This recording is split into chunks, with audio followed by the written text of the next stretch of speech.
Hello everyone, I am Poonam Koteri. Today I'm going to share a very interesting story which I experienced. I have been born and brought up in Mumbai, but I belong to Uttarakhand. सो मेरे life की पहली trip थी उत्तराखंड के लिए। मैं 13 साल की थी जब मेरी फैमिली ने डिसाइड किया कि हम फर्स्ट टाइम उत्तराखंड जाएंगे। क्योंकि मेरे डैड के सारे क्लोज फैमिली मेम्बर्स यहीं पे रहते हैं, तो हम मोस्टली उत्तराखंड नहीं गए थे। हमें उत्तराखंड के बारे में इतना पता भी नहीं था, जबकि हम वहीं के हैं। इनफैक्ट मेरे पापा खुद उत्तराखंड लाइफ में 2-3 बार ही गए हैं। एक दो बार तो हमें लेकर गए और एक बार जब उनकी शादी हुई थी। तो मुझे ना हमेशा से क्यूरियोसिटी थी कि उत्तराखंड कैसी जगह है। स्कूल में हमेशा समर वेकेशंस में सारे क्लासमेट्स अपने अपने गांव जाते थे घूमने फिरने, बट मैं नहीं जा पाती थी क्योंकि हमारे सारे क्लोज रिलेटिव्स यहीं पे है, तो हम वहीं पे चले जाते थे। ज़्यादा से ज़्यादा समर वेकेशंस मैंने तो मेरे बुआओं के घर पे ही बिताया है। तो इसलिए इस बार जब मम्मी पापा दोनों के ही क्लोज फैमिली मेम्बर्स की शादी हो रही थी, तो उन लोगों ने डिसाइड किया कि इस बार हम उत्तराखंड जाते हैं। तो मैं तो बहुत एक्साइटेड हो गई ये सब सुनकर, क्योंकि मेरे ना जो भी फ्रेंड्स हैं, जब भी वो पूछते थे कि तुम कहाँ से हो, तो मैं तो हमेशा कहती थी मैं तो उत्तराखंड से हूँ। तो उनके चेहरे पे एक बड़ा सा क्वेश्चन मार्क आता था कि उत्तराखंड ये कौन सी जगह है, ये कहाँ पर है। ऑब्वियसली ये तो मुझे भी नहीं पता था एग्जैक्टली, तो मैं क्या ही बोलती उनको। लेकिन ठीक है, मैं कहती थी कि मैं भी ज़्यादा नहीं जाती, मुझे नहीं पता। मेरे तो टीचर्स भी शॉक हो जाते थे जब उन्हें पता चलता था कि अच्छा ये पहाड़ी है। I don't remember much, but मुझे इतना पता है मेरे स्कूल में भी बहुत कम उत्तराखंड के लोग थे। इनफैक्ट मेरे तो आज तक कोई फ्रेंड्स नहीं है जो उत्तराखंड के हैं, मैं किसी को भी नहीं जानती। मेरे सिर्फ फैमिली मेम्बर्स है जो मुझे पता है, हाँ भाई हम पहाड़ी है। उत्तराखंड का कुछ नॉलेज ही नहीं है। मे बी मुंबई में लोग कम होंगे, वैसे कम तो नहीं है बट फिर भी स्कूल में तो बहुत कम थे। आई मीन 2 से 3 इतने ही थे जो मुझे सरनेम से पता चल जाता था। बट ठीक है, क्योंकि किसी से मेरा कांटेक्ट ही नहीं था उत्तराखंड में, तो मुझे ना बहुत क्यूरियोसिटी थी कि उत्तराखंड कौन सी जगह है, ये क्या है। मतलब गाँव कैसा होता है ये तो कभी पता ही नहीं था, ये हमें पता ही नहीं था गाँव क्या होता है, माहौल कैसा होता है वहाँ का। और मेरे तो फ्रेंड्स जो भी थे ना यहाँ पर, मोस्टली महाराष्ट्रन गुजरातीज, वो तो फ्राइडे चले जाते थे और मंडे स्कूल भी आ जाते थे, क्योंकि उनका गाँव तो बहुत नज़दीक है। तो मुझे लगता था ठीक है, गाँव ऐसा ही होता होगा, बस हमसे दूर है इसलिए उसे गांव कहते हैं।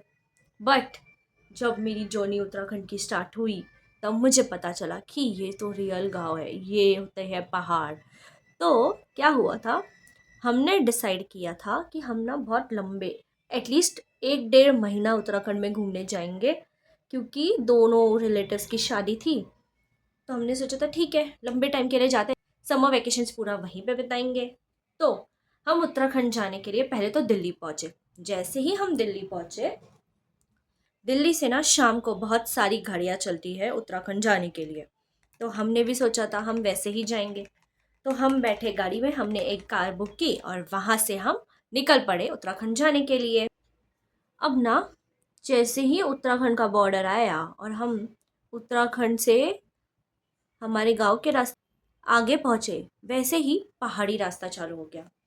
अब पहाड़ी रास्ता ना बहुत ट्विस्ट वाला पहाड़ी रास्ता ना बहुत ट्विस्ट वाला होता है। मतलब लिटरली आप लोगों को या ऐसे ऐसे रास्ते होते हैं, सीधे तो होते नहीं है। तो हमें मुझे तो बहुत सारी उल्टियाँ स्टार्ट हो गई, क्योंकि हमें वैसे भी गाड़ियों में इतना बैठने की आदत नहीं है। और वो ट्रैवलिंग ऑलमोस्ट 20 आवर्स की थी। मतलब आप शाम को 5 बजे अगर बैठोगे, 5-6 बजे गाड़ियाँ स्टार्ट होती है दिल्ली से। और उत्तराखंड आप लोगों को ना, हमारे गांव जहाँ पे हमें उतरना था, हमारा स्टॉप, वो दोपहर के कुछ 3-4 बजे पहुँचाएगा। मतलब हो गए 20-22 घंटे में, तो आपको पहुँच ही जाना चाहिए, आप लोग पहुँच ही जाओगे। तो अब वो ट्रैवलिंग इतनी हेक्टिक थी ना, मतलब पता ही नहीं था कि इतने घंटे लगने वाले हैं, वो भी कार में। एक तो हमें आदत नहीं है इतने घंटे बैठने की, ऊपर से वो रास्ते ऐसे टेढ़े मेढ़े जा रहे हैं। तो जो उल्टियाँ शुरू हुई है वो एंड तक, जब तक डेस्टिनेशन नहीं पहुंचे तब तक ख़त्म नहीं हुई है। इतनी सारी उल्टियाँ हो रही थी, खाने का मन नहीं कर रहा था, सर दर्द हो रहा था। मतलब वो हर स्टॉप पे थोड़ा रोकते हैं ताकि आप ढाबे पे कहीं पे खा लो, बट खाने का मन ही नहीं था। जो भी खा रहे थे सब उल्टियाँ हो रही थी। और सर इतना दुख रहा था, इतना हेक्टिक ट्रैवलिंग हो गया था कि अब लग रहा था बस पहुंचा दो, कहीं भी पहुंचा दो। और मेरे पेरेंट्स वो तो ग्रेट है, वो बोल रहे थे कि बाहर देखो कितना अच्छा एनवायरनमेंट है, नेचर से कितने नज़दीक है, हम कितने क्लोज है, एंजॉय करो। और मैं सोच रही थी मैं क्या एंजॉय करूँ, एक तो यहाँ पे मुझे इतनी उल्टियाँ हो रही है, ऊपर से आप लोग मुझे कह रहे हो एंजॉय करने। मैं इतनी थक चुकी थी, मुझे किसी का कुछ सुनाई नहीं दे रहा था, मैं तो थोड़ा सो गई। फिर हम पहुंचे हल्द्वानी, हल्द्वानी में शादी थी। तो हम जैसे ही पहुंचे, हम एक रिलेटिव के घर गए, वहां से हम शादी के वहां पे ही पहुंचे। आई गेस शादी, हम डायरेक्ट शादी पे ही पहुंचे थे, मुझे फंक्शंस का याद नहीं आ रहा है इतना। तो जैसे ही शादी में पहुंचे थे, आई थिंक हमने एक दिन का ब्रेक लिया था। बट सफ़र इतना लंबा था और इतना हेक्टिक था, मतलब 1.5 दिन तो ट्रैवलिंग में ही चला गया था। तो किसी से बात करने का मन नहीं कर रहा था। लिटरली मुझे याद है मेरी मम्मी जिसको कह रही थी, मैं बस सबके हाथ जोड़ रही थी और सबके पैर पड़ रही थी, क्योंकि इतना थक चुके थे हम कि भाई किसी से हेलो हाय करने का मन ही नहीं कर रहा था। ऐसा लग रहा था बस कोई मुझे बेड दे दे और मैं सो जाऊं। बट ठीक है, पेरेंट्स को तो हमारे मूड से घंटा ही फर्क पड़ता है। अब जैसे ही शादी खत्म, तब मुझे पता चला कि वो गांव नहीं है, गांव तो एक्चुअली कहीं और है, और हम तो शादी के लिए यहाँ आए थे। तो हम पहुंचे हमारे गांव, वो जगह का नाम देवाल था, हम देवाल उतरे थे। अब गांव में क्या होता है ना, पहाड़ होते हैं, बहुत सारे पहाड़ होते हैं, और ऑब्वियसली पहाड़, लिटरली पहाड़ों में लोगों का घर होता है। तो कोई भी मार्केट, अगर कोई बड़ा मार्केट हो तो वो मार्केट नीचे होता है बेस में। तो वहाँ पे आसपास के 10-12 पहाड़ों का एक साथ क्लब नीचे एक मार्केट होता है। तो हमारा मार्केट था देवाल मार्केट। हम देवाल उतरे, जैसे हम देवाल उतरे मुझे लगा ठीक है यहीं पर गाँव होगा, आ गए हैं। फिर भी लोग आगे आगे चल रहे थे और आगे एक डेड एंड रोड थी।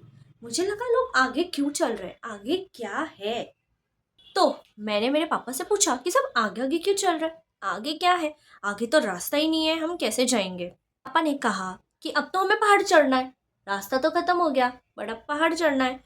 एंड आई वॉज शॉक्ड कि ये क्या बोल रहे हैं, क्योंकि अब तक मुझे जहाँ भी मैं गई वहाँ पे सीधे रास्ते ही मिले, लैंड ही मिली है, वहीं पे जाना था। जैसे हल्द्वानी पहुँचे थे, वहाँ भी घर थे, खेती बाड़ी थी लोगों की, लेकिन घर सीधे रास्ते में था। हम फिर देवाल आए, मुझे लगा यही गाँव है, बट पापा ने कहा कि नहीं हमें तो गाँव ऊपर पहाड़ चढ़ना है। और मैं शॉक हो गई कि क्या बोल रहे। एटलीस्ट उन्हें एक बार हमें बोलना तो चाहिए था कि वहाँ पे हम पहाड़ों में जा रहे हैं, पहाड़ों में घूमना है। मैं शॉक हो गई थी, मुझे लगा था पहाड़ मतलब वो जंगल है, ऊपर कोई रहता नहीं होगा। बट जैसे मैंने देखा लोगों को, सब ऊपर चढ़ने वाले थे, तो मैं शॉक हो गई कि यार यहाँ पे कैसे चढ़ेंगे, कैसे जाएंगे। मेरा सच में मन नहीं था पहाड़ चढ़ने का, क्योंकि रात के 12 बज रहे थे, और 12 बजे कोई कैसे पहाड़ चढ़ सकता है। वैसे ही दिन में चढ़ना मुश्किल है, और रात को बोल रहे हो कोई जंगली जानवर आ गया तो क्या होगा, हमारा हम गलती से गिर गए तो क्या हो जाएगा। बट ये सब बोलने के बाद भी पेरेंट्स नहीं सुन रहे थे, वो तो बोल रहे थे कि तुमको तो चलना पड़ेगा, यही तो गांव है हमारा। तो अब मैं क्या ही करती, उनके सामने मेरा कुछ नहीं चलता। तो ऑब्वियसली मैं भी चलने लग गई जैसे वो लोग चल रहे थे। अब ना एक चीज़ अच्छी हुई, जब मैं चलने लगी तो ऑब्वियसली मेरे चाचा देख रहे थे कि मुझे तो बहुत डर लग रहा है और मैं कैसे जाऊंगी, क्योंकि मैं पहली बार पहाड़ आई थी। तो उन्होंने अपनी एक डॉटर को बोला था कि मेरे साथ चलते रहने और मेरा ध्यान रखने, मतलब और मेरा ध्यान रखने। तो उनकी डॉटर आई पिंकी मेरे पास, और उसने मेरा हाथ पकड़ा हुआ था, और उसने मेरा हाथ तब तक नहीं छोड़ा जब तक हम पहाड़ नहीं पहुंचे।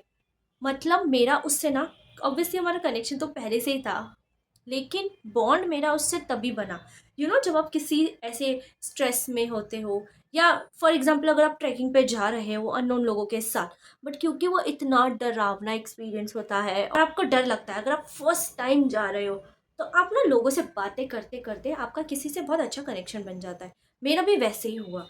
वो मेरी बहन ज़रूर थी, बट फिर भी हम जब बात कर रहे थे, एक झिझक सी होती है ना फर्स्ट टाइम किसी से भी बात करो तो, मुझे भी वैसे ही हो रहा था। लेकिन उसके साथ बात करते करते ना हम इतने डीप बात करने लगे, ये वो, मैंने उससे इतनी सारी बातें कर ली यहाँ वहाँ की, कि यहाँ पर कैसे रहते ये वो। उसने बोला, उसने मुझे सब बता दिया और मुझे कूल डाउन कर दिया। तो मैं तो पहुँच गई पहाड़। जैसे ही मैं घर पहुँची, मुझे पता चला कि सबसे पहले वहाँ पहुँचने वाला मेरा भाई है। एंड आई वाज लाइक, ये सच में मेरा भाई है, मतलब ये कैसे पहाड़ चढ़ लेता है इतना, और इसको कैसे जम गया यहाँ पे। बट फिर भी हम तो वहाँ पे पहुँच गए। इसके बाद मुझे मेरे पेरेंट्स पे बहुत गुस्सा आ रहा था। मैंने उनको बोला, कहीं भी जाओ एटलीस्ट बता तो दिया करो, इन्फॉर्म तो कर दिया करो कि यहाँ जा रहे हैं, ऐसा वेदर होगा, ऐसी कंडीशन होगी, तो एटलीस्ट हम मेंटली प्रिपेयर्ड तो रहे कि क्या हमारे सामने आने वाला है। बट फिर भी पेरेंट्स को तो सरप्राइजेस देने का बहुत ज़्यादा शौक है। तो अब जैसे ही हम गांव पहुँचे, मैं तो सीधा सो गई। अगले दिन उठे, उसके बाद जो ये वेदर था, जो भी पहाड़ों का सीन था, वो सब देख के बहुत मज़ा आ गया। मतलब ऐसा लगा चलो ठीक है, ये सब जो भी हुआ है इसके लिए तो वर्थ इट है। अब जैसे ही हम दादा के घर गए, तो क्या हो गया, ऑब्वियसली मेरी मम्मी भी बहुत टाइम बाद गाँव आई थी, और मेरी मम्मी तो गाँव से ही थी। तो मम्मी को ऐसे था कि कब वो अपने मायके जाए। तो हम 3-4 दिन बाद ही उनके मायके चले गए, क्योंकि उनके वहाँ के रिश्तेदार की भी शादी हो रही थी। मतलब मेरे मामा की बेटी की शादी हो रही थी। तो हम वहाँ गए। वहाँ पे भी वही हाल था, पहाड़ से उतरो, पहाड़ चढ़ो। उसके बाद ना, जब हम मामा के घर पहुँचे, तो एक दिन मामा ने सोचा कि चलो ये बच्चे बहुत बोर हो रहे हैं, तो इनको कहीं घुमाने ले जाए। तो उन्होंने एक कार बुक की थी और हमें कहा था कि तुम लोग घूमने जाओ। तो उनके बच्चे, मेरे सारे कजिन्स, मम्मी और हम निकल गए बाहर घूमने। जब हम घूम के आए ना, तब 6 बज रहे थे शाम के। तो हम ऐसे ही शाम को 6 बजे चढ़ाई चढ़ रहे थे। चढ़ाई चढ़ते चढ़ते हम लोग भूत की बातें कर रहे थे, ऐसे ही जानवरों की बातें कर रहे थे, मजाक मस्ती कर रहे थे। तो 6:30 बजे के आसपास अंधेरा हो जाता है वहाँ पे, तो बहुत जल्दी अंधेरा हो जाता है। तो जैसे ही अंधेरा होना स्टार्ट हुआ, हम लोगों ने थोड़ी स्पीड बढ़ाई। अब एक पॉइंट पे, एक रास्ते पे हमने देखा कि अचानक से एक कुत्ते ने बहुत जोर से चिल्लाने आने लगा, तड़प तड़प के चिल्ला रहा था। तो हम लोग भी शौक, और हम रुक गए कि ये क्यों ऐसा कर रहा है, क्या हो गया। तो मैंने ऐसे ही पूछा क्या हो गया है। तो मेरी एक बहन ने कहा कि ज़रूर बाघ आ गया होगा। एंड आई वॉज शॉक्ड कि क्या, मैंने सही सुना, बाघ आ गया होगा मतलब? बाघ क्या घर में आता है, ऐसे कुत्तों को खाता है? तो ये सब सोचने का भी ज़्यादा टाइम नहीं मिला, हम लोग फ्रीज हो गए कि सच में भाग आ गया। जैसे ही ये सोचा, उसके बाद वापस से उस कुत्ते की आवाज़ आई तड़पने की, और हम सब फ्रीज, हम लोग उल्टे पैर भागे। मतलब पहाड़ों में ना इतना पतला रास्ता था, इतना पतला, इस पतले रास्ते में एक एक लोग चलते हैं। तो हम वैसे ही चल रहे थे। बट जैसे ही वो कुत्ते की आवाज़ आई, हम लोग उल्टे पैर भागे हैं उस पहाड़ में। टचवुड किसी को कुछ हुआ नहीं उस दिन, बहुत अच्छा हुआ। नहीं तो कोई भी अगर गिर जाता ना तो मिलता ही नहीं, क्योंकि वो पहाड़ वैसा था। जैसे ही हम उल्टे पैर भागे, पीछे से हमारे नाना लोग भी आ रहे थे। तो उन लोगों ने तो हमें प्रोटेक्ट कर लिया। हमने कहा, मैंने मेरे नाना को कहा कि देखो एक कुत्ते की तड़पने की आवाज़ आ रही है, बाघ आ गया है। तो उनका रिप्लाई ऐसा था कि बाघ से डरते नहीं है, आंखों से आंखें मिला के उससे लड़ते हैं। और मैंने कहा, क्या, क्या ये ज्यादा फिल्में देखते हैं? क्योंकि मैं तो शॉक हो गई थी। मतलब ऐसा कौन कहता है, सामने तुम्हारे शेर आ रहा है, तुम्हें पता है, तो तुम्हें भागना चाहिए, अपनी लाइफ बचानी चाहिए। बट नहीं, वहाँ के लोग तो सर्वाइवर है। तो उनके लिए तो वहाँ पे यही कहना है कि तुम्हें भागना नहीं है, तुम्हें उससे नजरें मिला के कहना है कि तुम मुझसे नहीं डरते, तो वो खुद चला जाएगा। मैंने कहा, आपका ये कॉन्फिडेंस बहुत अच्छा है, लेकिन मुझे मेरी जान बचानी है, तो इसलिए प्लीज अब हम चलते हैं। तो तब तक हम लोग निकल गए। तो हम उनके साथ ही घर आए। अच्छा हुआ उस दिन किसी को कुछ हुआ नहीं और सब अच्छा था। लेकिन जैसे ही ये स्टोरी मैंने देखी, मैंने तो पैर पकड़ लिए अपने पेरेंट्स के, और उन्हें कहा कि यहाँ से चलो, मुझे जिंदा घर पहुँचना है, मुझे मुंबई जाना है। यहाँ पे घूमने आए थे, ये हमेशा यहीं पे बसने के लिए तो नहीं आए हैं ना। और मेरे पेरेंट्स तो भाई, वो तो कहते थे उन्होंने टिकट की है और टाइम है, अभी हमें टिकट भी नहीं मिलेगी तो हम नहीं जा सकते। मैंने कहा, ऐसे जगह हम कैसे रह सकते हैं जहाँ पे बाघ घरों में आके कुत्ते को खा रहा है। मैं बहुत शॉक हो गई थी सच में। एक तो वहाँ की लाइफ बहुत डिफ़िकल्ट है, तो मैं तो पूरी शॉक हो गई थी कि ये कैसे लोग यहाँ पे रहते हैं, कैसे कोई रह सकता है। इतना डिफ़िकल्ट है वहाँ पे सरवाइव करना। बट फिर भी पेरेंट्स ने कहा, देर इज़ नो ऑप्शन, हमें तो यहीं पे रहना है। तो मुझे ना, मेरे मामा से ज़्यादा मेरे दादा लोगों का घर ज़्यादा पसंद है, क्योंकि वहाँ के लोग बहुत एक्सट्रोवर्ट हैं। वहाँ पे मेरे एज के बहुत सारे बच्चे हैं। मामा के यहाँ पे बहुत साइलेंट सब रहते हैं, बहुत इंट्रोवर्ट टाइप के हैं। तो ऑब्वियसली सबकी अपनी मर्जी है, बट मुझे मज़ा मेरे दादाजी के वहाँ पे आ रहा था। तो मम्मी तो अपने मायके थी और हम चले गए दादा के घर। फिर जब आपको पता है आपके पास कोई ऑप्शन नहीं है, आपको यहीं पे रहना है, तो मैंने सोचा क्यों ना अच्छे से रहा जाए। ठीक है, जो होगा देख लेंगे। तो बस हम वहाँ पे गए। तो बस मैंने सोचा नेचर का फ़ायदा उठाते हैं। जब यहाँ पे सारी चीज़ें ऑर्गेनिक है तो क्यों ना ऑर्गेनिक ही लाइफस्टाइल जिया जाए। तो सबसे पहले तो मैंने वहाँ पे देखा रोजेस के बहुत सारे फार्म थे। तो बस मैंने बोला सबसे पहले मुझे तो रोज़ वाटर चाहिए अब। तो मैं और मेरे सारे कजिन्स हम लोग निकल गए रोजेस तोड़ने। और मैंने सारे बहुत सारे रोजेस सबके फार्म से थोड़े थोड़े रोजेस तोड़े। और फिर उसको मिक्सर में ग्राइंड किया, उसके साथ मिल्क मिक्स किया और इसका हमने बना दिया रोज़ वाटर। मैं तो सुबह सुबह उसी से फेस वॉश करती थी। और प्लस मुझे एक बात याद आ गई, मेरे बुआ लोगों ने तो कहा था कि वहाँ पे खाना कम खाओ बट पानी भर के पियो, क्योंकि वहाँ के पानी में बहुत टेस्ट होता है। और ये तो सच्ची बात थी। वहाँ पे ना पहाड़ों में गली गली में झरने थे पानी के। तो वो तो फ़िल्टर्ड होके ही आते थे। तो बस मैंने वही पानी पिया। और वहाँ के पानी एक्चुअली में बहुत टेस्टी है। जब हम डर हटा देते हैं, जब हम किसी जगह में होते हैं और हम बहुत नेगेटिव थॉट्स लेकर रहते हैं कोई भी रीज़न से, तो हम उसे एंजॉय नहीं कर पाते। मैंने भी जैसे ही वो नेगेटिव थॉट्स सब हटाए और वहाँ के लोगों से, वहाँ के एक्सपीरियंस से जब जिया ना, तो मुझे भी बहुत मज़ा आया। मतलब लिटरली वहाँ पे लोग एक एक दाना जो खा रहे थे, वो लोग खुद ही उगा रहे थे। वहाँ पे खुद खेती करके खुद खाना पड़ता है। सुबह के नाश्ते से लेके रात का खाना भी तुमको खुद उगाना पड़ता है, चूल्हे में पकाना पड़ता है और खाना पड़ता है। वहाँ पे ना रहने के बाद पता चला कि रियल स्ट्रगल तो वहाँ पे है। हम सोचते हैं कि मुंबई में बहुत स्ट्रगलिंग लाइफ है, वो तो है, बट फिर भी गाँव की अपनी एक स्टोरी है।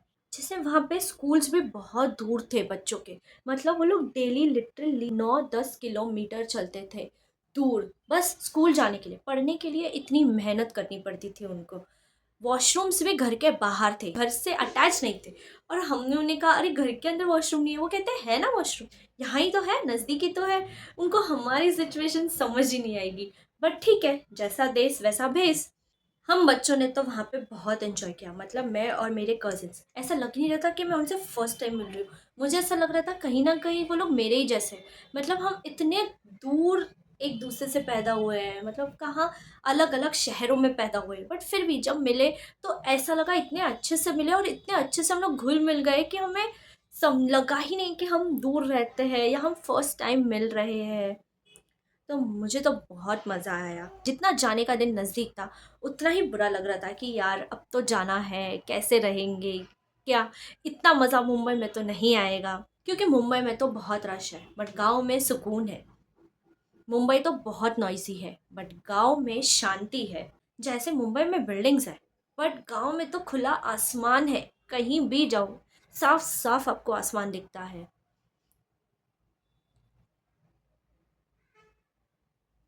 तो जब जाने का दिन आ रहा था, जाने का मन बिल्कुल नहीं था, बट फिर भी जाना तो था ही। बट इतनी सारी मेमोरीज लेके आए ना कि ऐसा लगा वर्थ इट था। सब इतना मज़ा आ रहा था, लोगों का इतना प्यार मिल रहा था। ऐसा लगा ही नहीं कि मैं सबसे पहली बार मिल रही हूँ। इनफैक्ट यहाँ पे मुंबई में ना सिर्फ पापा है और उनकी बहनें हैं, बुआ लोग। तो लगा था यही रिलेटिव्स होता है, बट गांव जाके पता चला कि इतनी बड़ी फैमिली, इतना बड़ा खानदान है। मतलब मेरे दादाजी के भाई, उनके बच्चों के बच्चे, हम तो थर्ड जनरेशन है उनके। बट फिर भी हमने इतने मज़े किए, आज भी इतना कनेक्शन रखा, तो ये सब देख के बहुत मज़ा आया। सो ये हॉरर स्टोरी कैसे लाइफ का बेस्ट सफ़र बन गया पता ही नहीं चला। आज इतने सालों बाद भी सब कुछ विजिबल है, क्लियर है। ये सब किया था हमने मज़े। शाम को हम बच्चे इतना खेलते थे, जब हम जा रहे थे लास्ट नाइट तो कोई भी नहीं सोया था। हम बच्चे इतना हमने गाना बजाया, वहाँ पे डांस किया। सब हमें बोल रहे थे ना, ऊपर ही दादाजी का रूम था, वो इतना चिल्ला रहे थे कि तुम लोग सोते क्यों नहीं हो। फाइनली दिन आ गया जाने का। तो ये थी स्टोरी उत्तराखंड की। If you like this video, like share and subscribe. And thanks for watching.